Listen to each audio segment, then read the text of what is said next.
हरि ओम।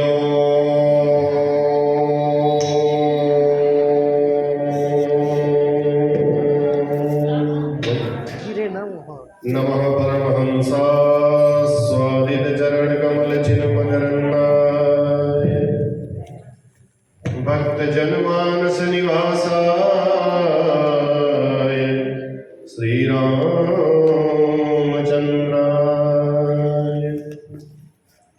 ध्येयं सदा परिभवग्नमभीष्टदोहम्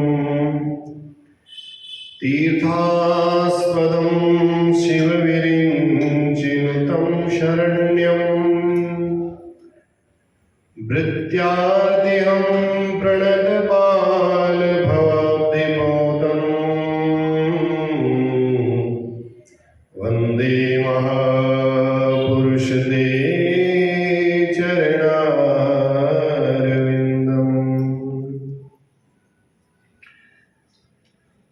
भक्ति भक्त भगवंत गुरु चतुर्नाम बपुए इनके पद वंदन किए नासै विघ्न अनेक नासै विघ्न अनेक। वंशी विभूषित करा नवनीर दावाद पीतांबरा तरुण बिंब फलाधरोष्ठाद पूर्णेन्दु सुंदर मुखादरविंद नेत्रा कृष्णात् परं किमपि तत्त्वमहं न जाने। नारायणं नमस्कृत्य नरं चैव नरोत्तमं देवीं सरस्वतीं व्यासं ततो जयमुदीरये। सीतानाथ समारम्भां श्रीरामानन्दार्य मध्यमाम् अस्मदाचार्यपर्यन्तां वन्दे गुरुपरम्पराम्।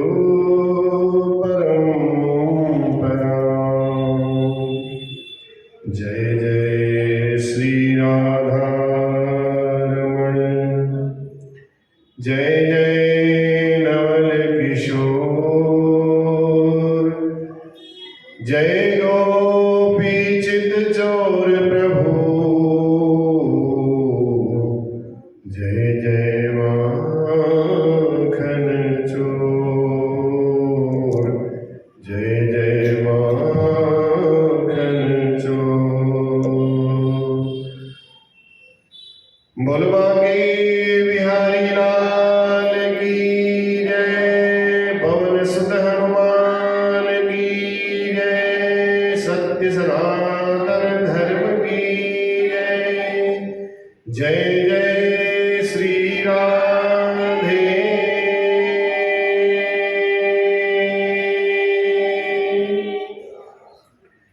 आइए अपनी मन और वाणी को पवित्र करते हुए भगवान के चरणों में एक छोटा सा भजन पहले प्रस्तुत करें, इसके बाद भगवत चर्चा होगी। मनिहारे का वेश बनाया श्याम जोड़ी बेचने आया। मनिहारे का वेश बनाया श्याम जोड़ी बेचने आया। श्याम जोड़ी बेचने आया। मनिहारे का वेश बनाया श्याम जोड़ी बेचने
श्याम चूड़ी बेचने आया, चूड़ी लाल नहीं पहनो, चूड़ी हरी नहीं पहनो, चूड़ी लाल नहीं पहनो, चूड़ी हरी नहीं पहनो, मुझे श्याम रंग है भाया, श्याम चूड़ी बेचने आया, मणिहारी का भेष बनाया, श्याम चूड़ी बेचने आया, राधा पहनन लगी, श्याम पहनाने लगे, राधा पहनन लगी, श्याम पहनाने लगे,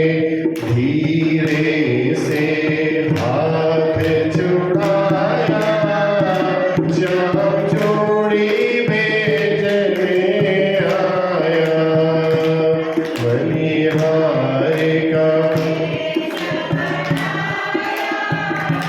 श्याम चूड़ी बेचने आया, श्याम चूड़ी बेचने आया, श्याम चूड़ी बेचने आया।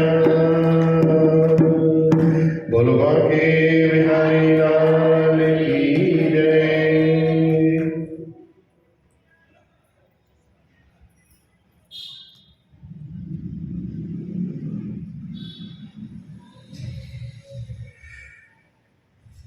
वंशी विभूषित करालवनीरनाभा, पीताम्बरादरुणबिम्ब फलाधरोष्ठात्, पूर्णेन्दु सुन्दरमुखादरविन्द नेत्रात्, कृष्णात् परं किमपि तत्त्वमहं न जाने। सीतानाथ समारंभा श्रीरामानंदार्य मध्यमा, अस्मदाचार्य पर्यन्ता, वंदे गुरु परंपरा। जय जय श्री राधा रमण, जय जय नवल किशोर, जय गोपी चित चोर प्रभु, जय जय माखन चोर, जय जय माखन चोर। बोलिए सच्चिदानंद भगवान की।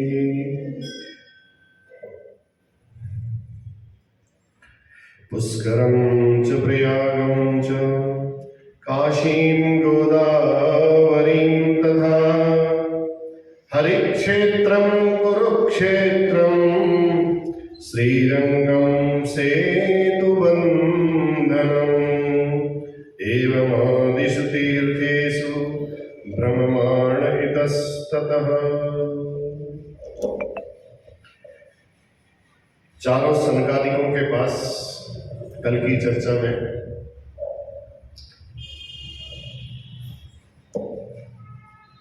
नारद जी पहुंचे बद्रीनाथ में, बद्रिकाश्रम। पहले तो सनकादिकों ने देखा नारद जी को, तो देखते ही बड़े प्रसन्न हो गए, चलो एक श्रोता और हमें मिल गया।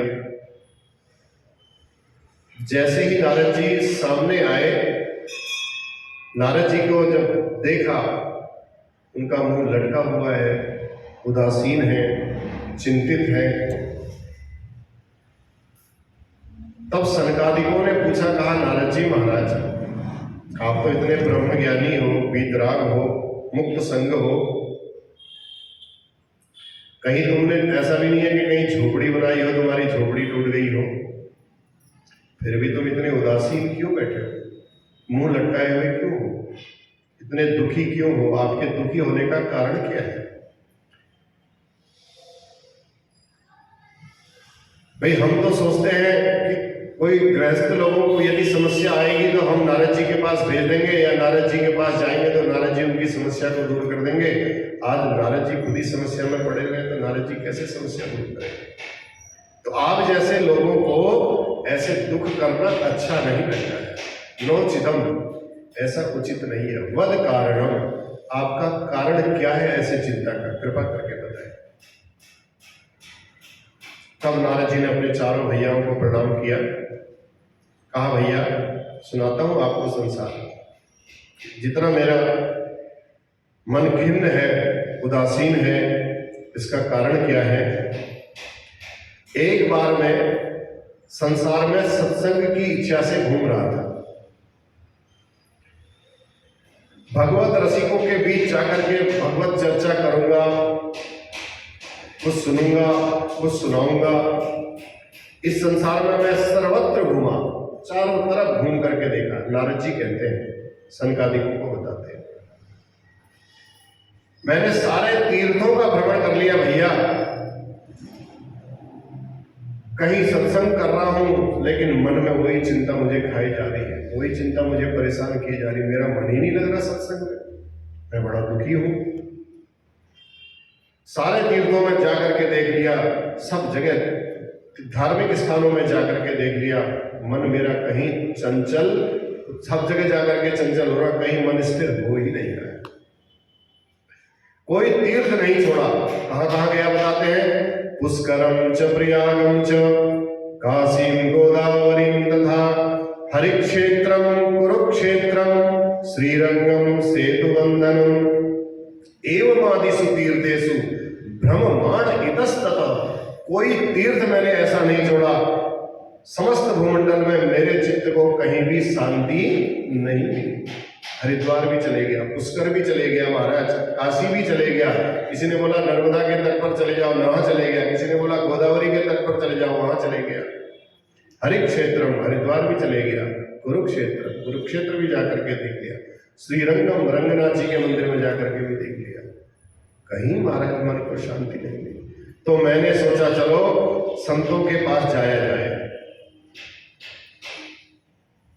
तीर्थों में तो मुझे कहीं शांति नहीं मिली, तो नारद जी कहते हैं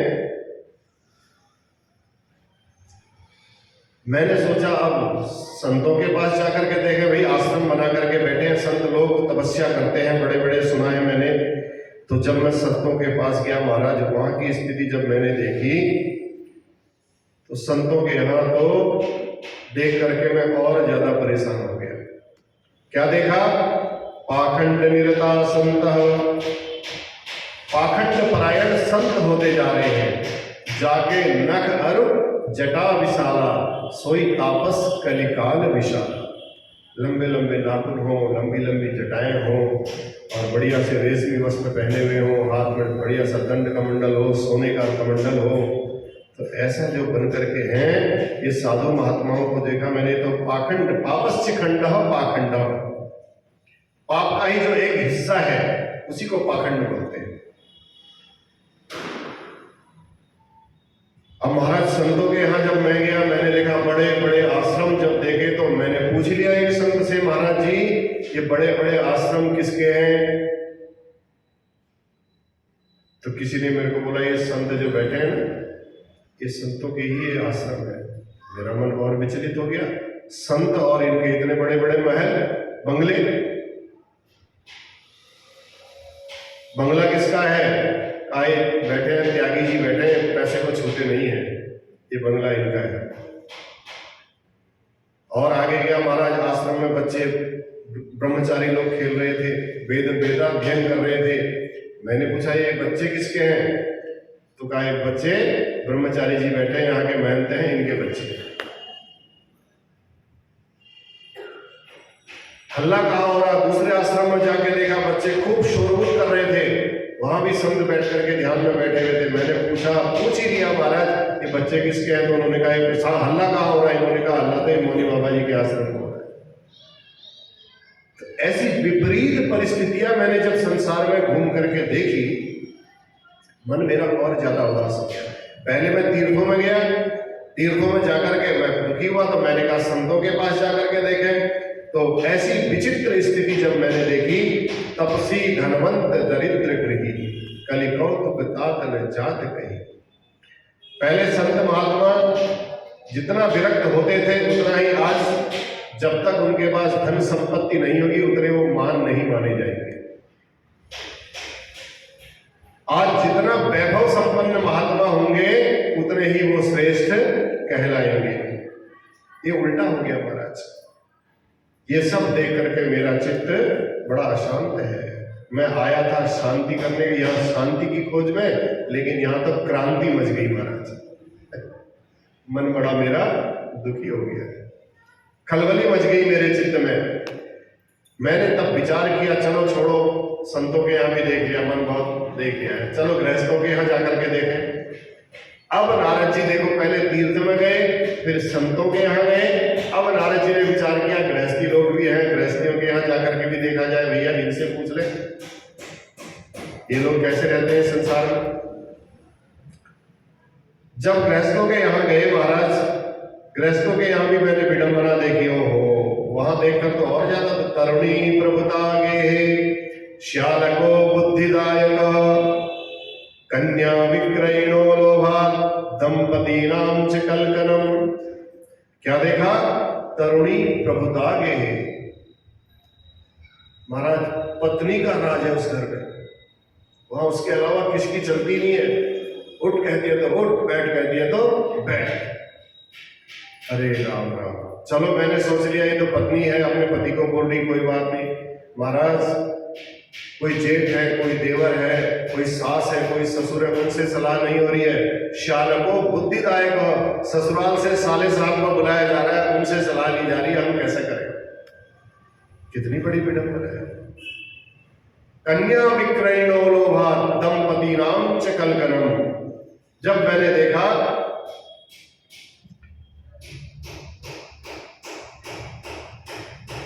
कन्या को बेचने का काम हो गया, कन्यादान का काम नहीं हुआ, परिणय संस्कार नहीं हो रहा है। समधि का मतलब क्या होता है?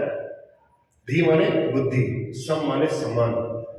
दोनों जब परिवार की बुद्धि समान हो जाए, बराबर बैठे, हाँ ठीक है जैसा आप कहते हो बिल्कुल ठीक है, वो भी हाथ जोड़े और वो भी हाथ जोड़े, तब समान विचार बैठते हैं। हमारा समधि वाला विचार नहीं रहा आज तो कुछ और ही हो गया। ठीक, पैसा तुम कितना दोगे, पैसा तुम कितना लोगे, ये वाली बुद्धि जब इनकी मिलेगी, समान होगी, तब जाकर के इनको चैन आएगा। इसलिए आपस में जो गृहस्थी लोग हैं उनके गृहस्थ में क्लेश ही क्लेश हो रहा है, सुख नहीं हो रहा है। अब गृहस्थी के यहाँ गए, देखा भैया जब तक बहू बन के आई, माता पिता की तिजोरी की चाबी जैसे ही मिली, सौंपी माता पिताजी ने, जैसे ही सर्वाधिकार प्राप्त हुई, बहू की चलने लगी उसके। सलाह लेने के लिए साले को बुलाया गया वहां से, मायके से। फिर माता पिता की ऊंची कहाँ रह गई, चलो उनको भैया बैठे रहना है तो चुपचाप बैठे रहो, नहीं तो बाहर जाओ, आराम से खेत में खटिया लगाओ, वहीं बैठ जाओ, खाना दे देंगे तुमको वही। ऐसी स्थितियां मैंने जब देखी, वार्ताम कोपी न पृच्छति गेहे, कोई पूछ ही नहीं रहा किसी को, लगे हुए अपने फोन में लगे हुए, सब बैठे हुए, लेकिन कोई किसी से बातचीत करने में नहीं लगा हुआ। सास ससुर की तो बात ही छोड़ो, कोई बड़ा भारी कार्य किया जाए, किसी से परामर्श लिया जाए, तो ससुराल से साले साहब को बुलाया जा रहा है, सलाह खूब ली। परंतु यह सब होने के बाद भी पति पत्नी में प्रतिदिन कलह होता जा रहा है, प्रतिदिन क्लेश बढ़ता जा रहा है। लोभ इस पराकाष्ठा में पहुंच गया है, जैसा मैंने बताया, बेटा बेटियों का जब क्रय विक्रय होने लगा, संबंध नहीं हुए बल्कि सौदे होने लगे, संबंधी नहीं बने, सौदागर बन गए। तो जब बुद्धि सब नहीं है, केवल संपत्ति के आधार पर हम समधी बन रहे हैं, तो इसलिए संबंधों में आए दिन हमारे रोज कलह हो रही है, रोज कलह हो रही है। सब देख करके मेरा चित्त और अशांत हो गया। एवं पश्यन् कलेर दोषान् पर्यटन अटवीमहं यामुनं तटमापन्नो यत्र लीला हरेरभूत्। अब मेरे मन में शांत हो गया। अब मैंने सोचा महाराज क्या करूं? अच्छा चलो ऐसा करता हूं, वृंदावन जाके देखता हूं। तुरंत भगवान के श्रीधाम का स्मरण मुझे आया। एवं पश्चिम कलेर दोषान, इस कलयुग के दोष को देख करके जब मैं पर्यटन पूरी पृथ्वी पर घूम रहा था, यमुनम तट मापन, यमुना के तट पर रहने वाले भगवान श्री कृष्ण का जब मुझे स्मरण आया, श्रीधाम वृंदावन का स्मरण आया, तो मेरे प्रभु की उस दिव्य प्राकट्य भूमि के यमुना के उस पुलिन तट पर जाकर के मेरे मन को अवश्य विश्राम मिलेगा, मैं वहां जाकर के देखता हूं। नारद जी ऐसा मन में विचार किया और वृंदावन धाम की ओर चल दिए। अब वृंदावन में जब पहुंचे तो नारद जी कहते हैं, ओहो तत्राश्चर्यम मया दृष्टम श्रूयताम तन मुनीश्वरा, एकादु तरुणी तत्र निषण्णा खिन्न मानस। मैंने देखा एक युवती वहां बड़ी दुखी होकर के बैठी है, चारों ओर से उसको स्त्रियों ने घेर करके रखा हुआ है, दो बुढ़े उसके सामने में लेटे हुए हैं, तमाम देवियां जितनी हैं सब उनको घेर करके बैठी हुई हैं, कोई पानी पिला रही है, कोई पंखा कर रही है, वो देवी भी बड़ी परेशान है, कोई समझा रही है। अब मैं जब वहां से निकल रहा था श्रीधाम वृंदावन से, तो उस स्त्री को देख करके मेरा मन भी द्रवित हो गया। मैंने कहा चलो पूछ लूं बेचारी क्यों दुखी है, कौन है, चल करके इसके कष्ट को सुन लूं, क्या पता मेरे से कुछ दूर हो जाए तो मैं अपनी तरफ से दूर कर दूंगा, प्रयास करूंगा। नारद जी, संतों का हृदय बड़ा कोमल होता है, संत हृदय नवनीत समान, नवनीत माने मक्खन, संतों का हृदय बड़ा कोमल होता है। सो महाराज उसको दुखी देख करके मेरा मन भी बड़ा दुखी हो गया।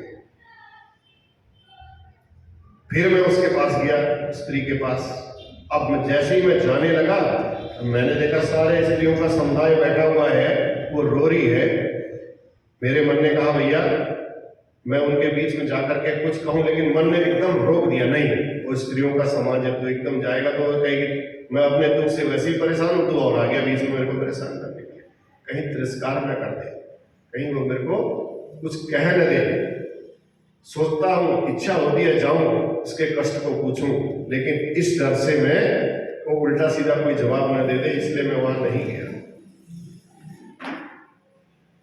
कहीं कह देती है अरे चल बाबा चल तू अपना काम कर, मैं वैसे ही इतनी परेशान हो रही हूं और तू यहां आकर के मेरे को और परेशान कर रहा है। स्वभाव माताओं का थोड़ा सा कोमल ज्यादा होता है, 1 मिनट में आंसू भी आ जाते हैं, 1 मिनट में प्रसन्न भी हो जाते हैं।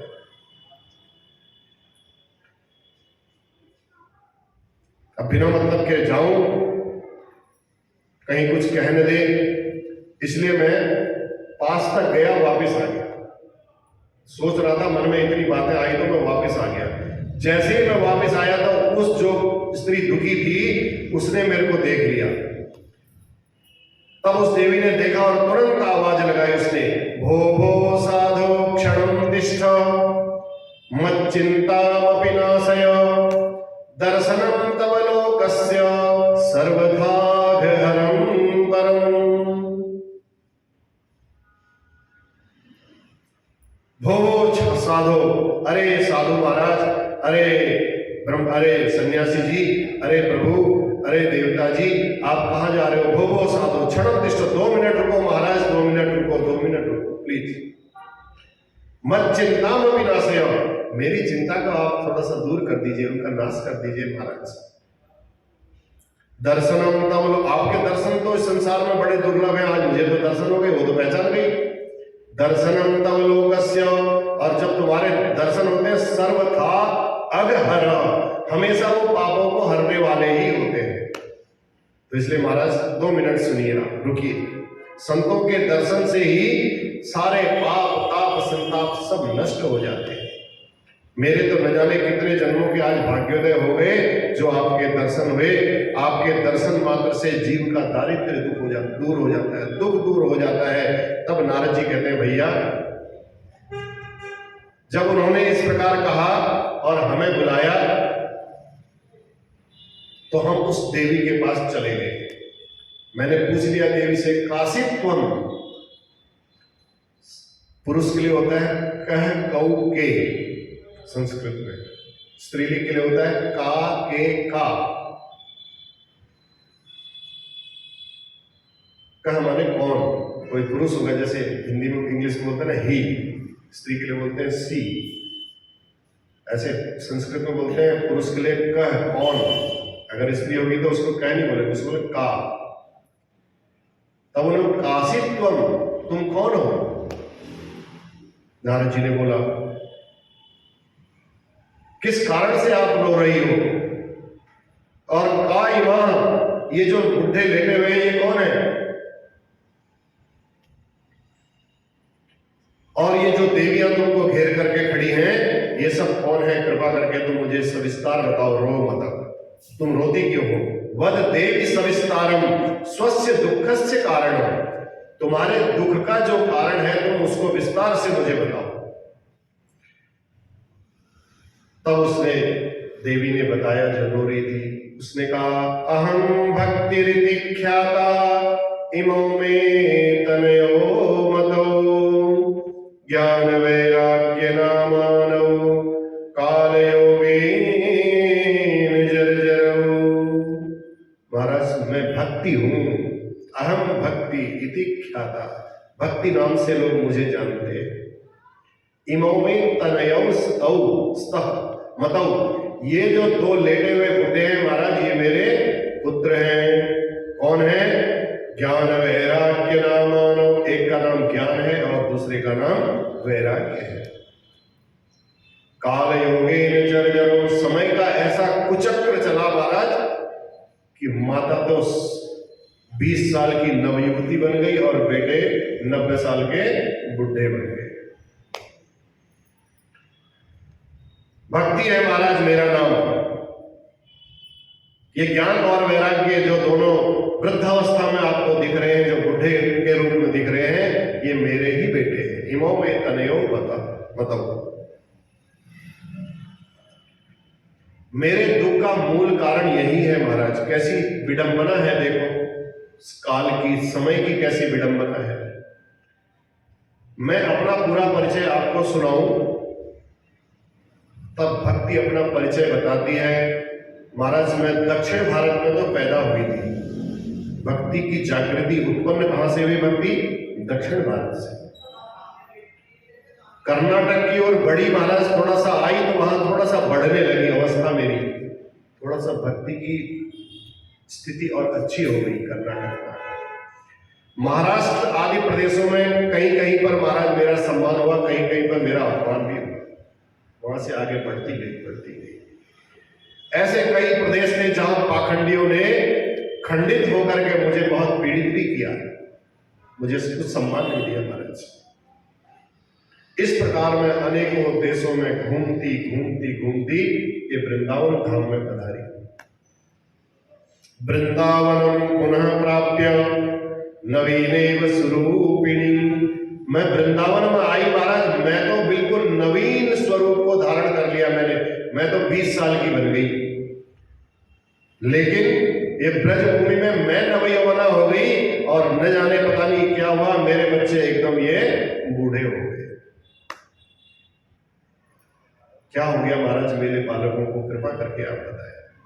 नहीं तो अगर आपने मेरे इस दुख को दूर नहीं किया तो इदम स्थानम परित्यज्य विदेशों गम्यते, मैं इस स्थान को भी छोड़ दूंगी महाराज। नारद जी को भी चैलेंज दे दिया, जल्दी आप दूर करिए, नहीं तो मैं जा रही हूं, विदेश को जा रही हूं, दूसरे देश में चले जाऊंगी, छोड़ दूंगी यहां। तब नारद जी ने सारी स्थिति को एक क्षण में समझ लिया। समझ गए नारद जी कि क्या, और समझ लिया और विचार किया भक्ति, ज्ञान और वैराग्य ये एक दूसरे के ही पूरक है। जैसे किसी को भूख लगी हो, कोई क्षुधातुर व्यक्ति हो, अब भोजन करने के लिए बैठे, ग्रास में देखो उसको तुष्टि भी होती है और पुष्टि भी होती है, और उसकी क्षुधा की निवृत्ति भी हो जाती है। भूख भी मिटेगी उसकी, पेट भी भरेगा और उसकी इंद्रियों में बल भी आएगा भोजन करने से। प्रत्येक ग्रास में उसे तीनों बातें एक साथ ही प्राप्त होंगी। समझे मेरी बात? करी समझे? एक भोजन का ग्रास लिया आपने, उस ग्रास को लेने से आपकी भूख भी मिटी। भक्ति, ज्ञान और वैराग्य, ये तीनों चीजें ऐसी ही हैं। भक्ति का आश्रय लोगे तो आनंद भी आएगा, पेट मस्त रहेगा, पेट भरता रहेगा, और पेट भरेगा तो भूख भी मिटेगी, इच्छाएं भी समाप्त होती जाएंगी।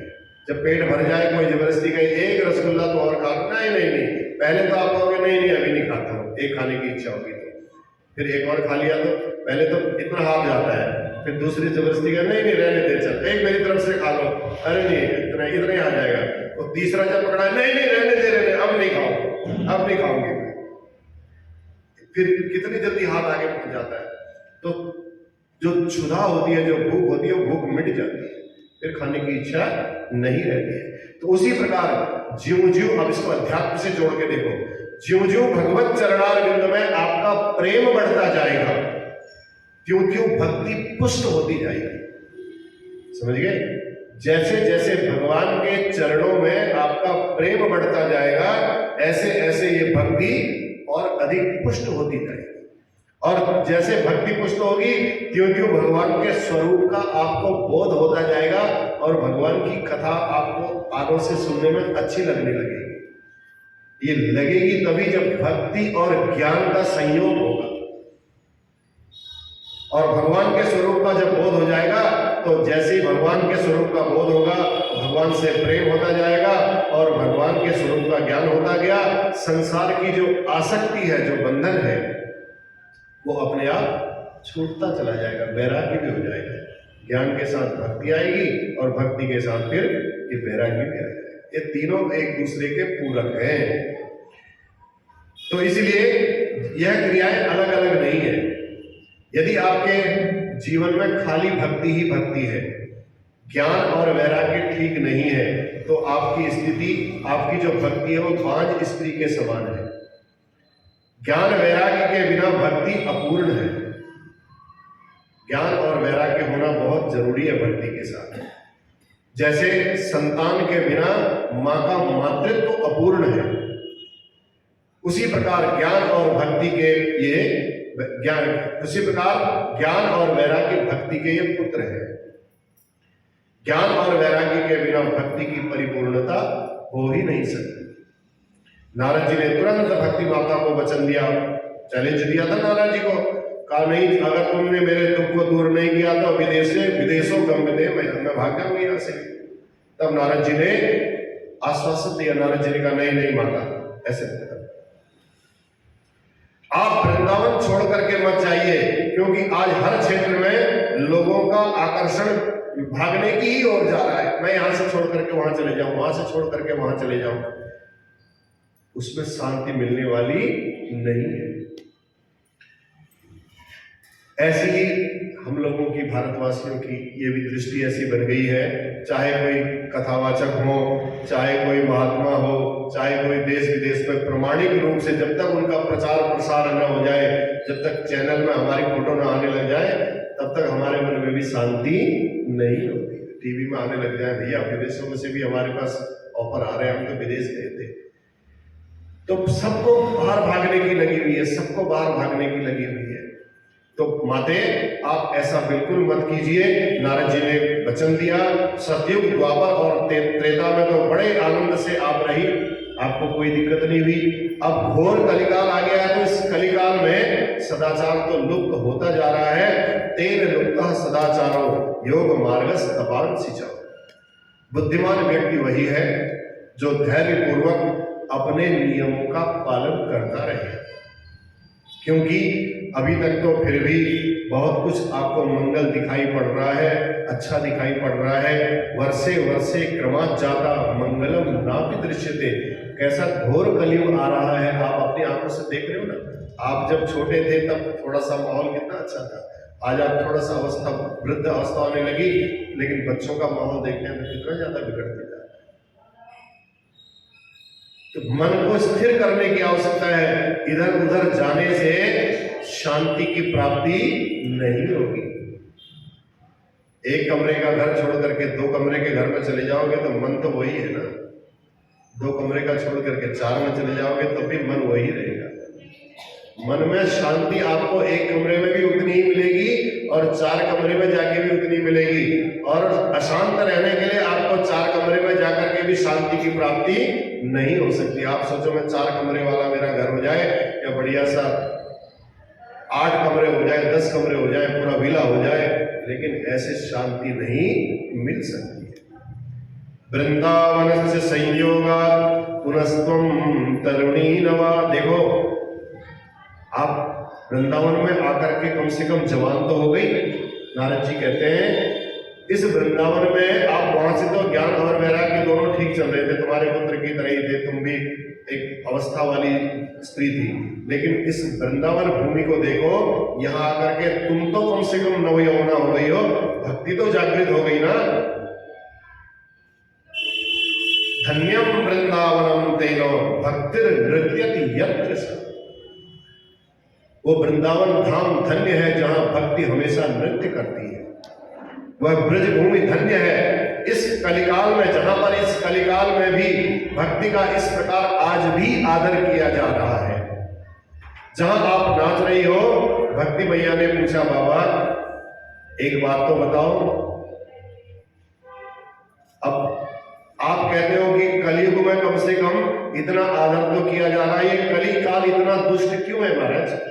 आपने बोला कलयुग में कम से कम तेरा इतना आदर तो हो रहा है, ये कलिकाल क्या है महाराज, इतना दुष्ट क्यों है? परीक्षित ने इसको दंड क्यों नहीं दिया अपने राज्य में, इसको आने क्यों दिया? अगर भक्ति को इसने ऐसे सब जगह परेशान करना था तो अपने राज्य में राजा परीक्षित ने इसको रहने क्यों दिया? देखो भक्ति ने नारद जी को पूछा एक प्रश्न, तो भगवान को तो दंड दे देना चाहिए था। इसकी परीक्षित ने चलो ये इसकी उद्दंडता को सहन कर लिया हो, लेकिन भगवान ने तो इसकी उद्दंडता को सहन नहीं करना चाहिए था, तो भगवान को तो दंड दे देना चाहिए था। तब नारद जी बोले मां यदि आप पूछ ही रही हो तो ध्यान से सुनो, मैं बताता हूं आपको ये कलयुग कैसे आया, बह के आया। भगवान गोविंद श्री हरि अपनी लीला संपन्न करके परम धाम को चले गए। लीला करने ही आते हैं प्रभु, जब लीला पूर्ण हो गई तो अपने सारा समेटा कुनबा और अपना चल दिए परम धाम को। उसी दिन इस कलयुग ने अपना पैर इस मृत्यु लोक पर पसार लिया। जब तक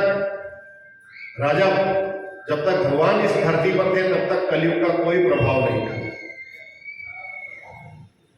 धीरे धीरे उसने पांव जमाना शुरू कर दिया कलयुग। और महाराज परीक्षित जब इसे मारने के लिए आए, तैयार हुए इस कलयुग को, तो दीनहीन होकर के कलयुग राजा परीक्षित के चरणों में जाकर के गिर गया। राजा परीक्षित को अच्छा नहीं लगा। राजा परीक्षित ने कहा भैया तुम कैसे आ गए मेरे राज्य में? मैं देख रहा हूं ये गाय कौन है, ये जो खड़ी है ये गाय कौन है, और ये बैल कौन है? गाय के 3 पांव गायब है, बैल का 1 पांव ही गायब है। गए तो गए कहा, किसने मारा? तब वो कलयुग गिर पड़ा परीक्षित के चरणों पर। कहा महाराज मैं कलयुग हूं, मैं कली हूं। राजा परीक्षित ने कहा भैया तेरा इस राज्य में आने का कारण क्या है, तो आया कैसे? मेरे राज्य में आने की आपकी हिम्मत कैसे हुई?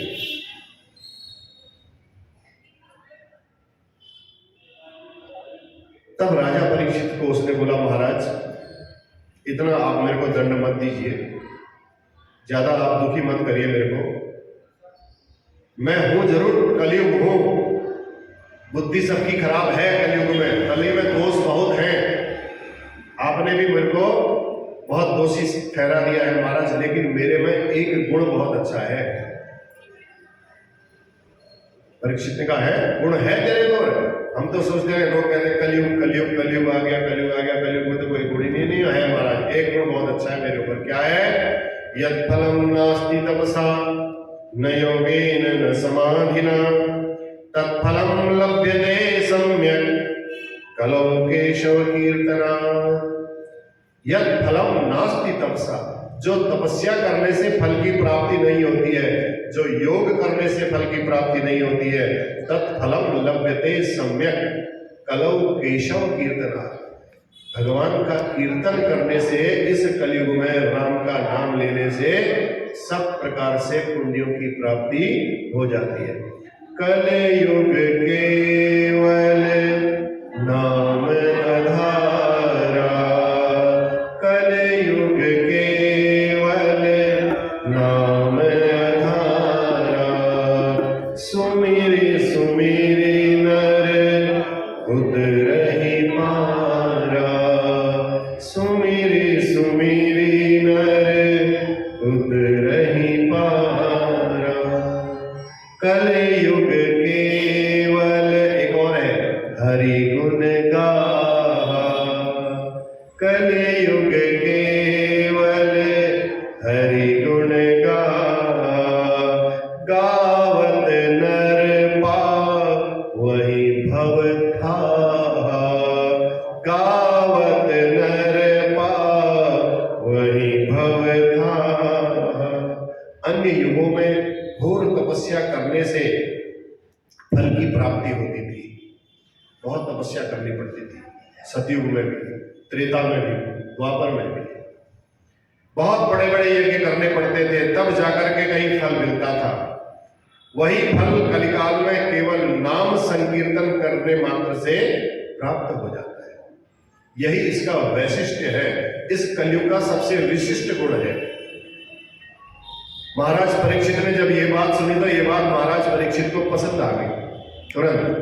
ये बड़ी अच्छी बात बताई भैया, तपस्या करने की जरूरत नहीं है, नाम ले लेंगे, इससे अच्छी बात क्या है, बैठे बैठे भी ले लेंगे नाम। तो परीक्षित ने कहा ये ठीक है। तब परीक्षित ने उसको अपने राज्य में रहने का स्थान दे दिया, कहा एक कोने में जाके चुपचाप रहना, ज्यादा हल्ला गुल्ला करने की, टैटा करने की जरूरत नहीं, ठीक चुपचाप। पर जैसे ही ऊसर भूमि में बढ़िया से बढ़िया बीज भी वो बेकार सिद्ध हो जाता है। इस कलयुग में कलुषित वातावरण में इतने दुर्गुण हैं, भगवान नाम संकीर्तन का जो एकमात्र गुण था वो भी धीरे धीरे लुप्त हो रहा है। तो कलयुग में अब देखो भागवत की कथाएं भी बहुत हो रही है, पर मैंने कल बताया था ना, भागवत की कथाएं तो बहुत हो रही, भक्ति तो बहुत हो रही है।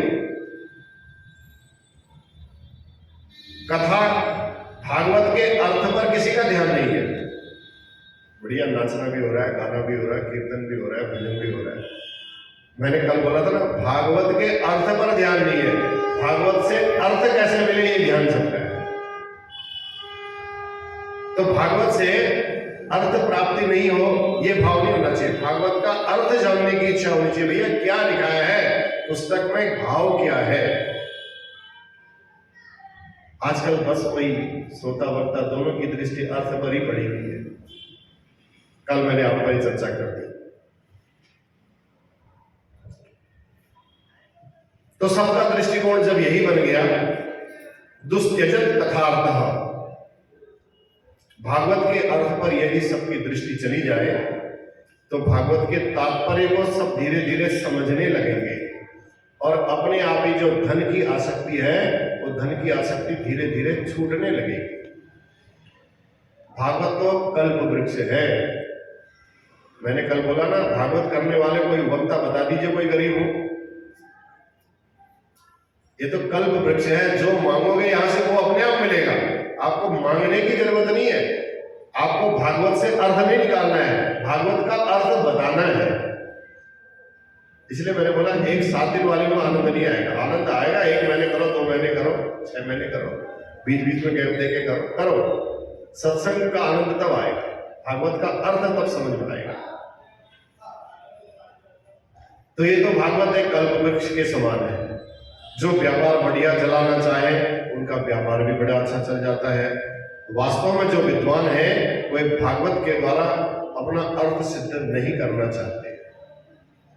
ठाकुर जी की कृपा सब पर ऐसी विशेष हो जाती है, अर्थ स्वयं उनके पीछे आने लगता है। तब सुखदेव जी महाराज जैसे निष्काम परमहंसों ने कहा, भाई ये तो हमारा परम धन है। हमारो धन राधा श्री राधा श्री राधा, हमारो धन राधा श्री राधा श्री राधा। यद वैष्णवानाम धनम, परमहंसों की पावन संगीता में वैष्णवों का धन क्या है? भागवत का अर्थ, भागवत का तात्पर्य, भागवत का मूल। ये ऐसा है, ये तुम्हारी सब कामनाओं की पूर्ति करेगा, उसकी पूर्ति करेगा, इसकी पूर्ति करेगा, जिसकी जो इच्छा है वो उसकी पूर्ति करेगा। भक्ति मैया को इस प्रकार नारद जी समझा रहे थे। प्रसंग मत भूलना, प्रसंग छूटेगा तो फिर आनंद नहीं आएगा। ये सब बातें नारद जी भक्ति माता को समझा रहे थे। तब भक्ति मैया गदगद होकर के बोल उठी। नारद जी कहते ओहो बहुत अच्छा हो गया महाराज, मेरे तो भाग्योदय बहुजन्म समर्जितेन, मेरे तो भाग्योदय हो गए जो आज मुझे आपके दर्शन हो गए। बहुत जन्मों का मैंने पुण्य अर्जित किया होगा जो आप जैसे संत के आज मुझे दर्शन हुए हैं। मैं तो धन्य हो गई हूँ नारद जी, जिसकी महिमा स्वयं भक्ति मैया अपने मुंह से गा रही है। जयति जगति मायाम यस्य काया धवस्ते वचन